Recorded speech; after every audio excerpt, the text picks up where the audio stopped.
All right, folks, this device will save yourself if you're locked in the car and you got into water trouble where you decided to go through the water that's over a bridge or a low point and stuff, thinking that you can make it.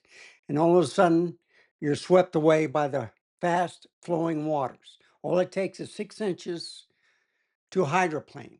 And we've lost quite a few people a few days ago in San Antonio, Texas, at a low water crossing point. So, what is this device?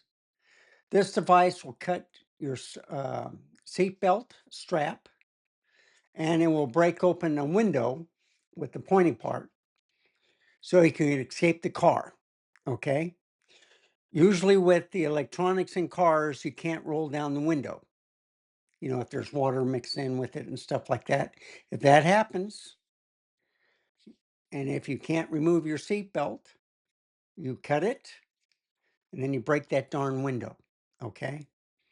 And then you swim to safety to get out, okay?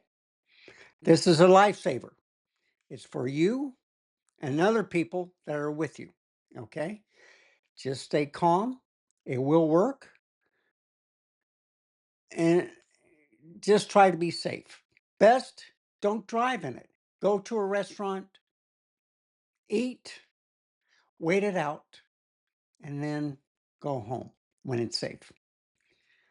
That's just short about uh, life-saving device. God bless you and take care and stay safe. Keep smiling.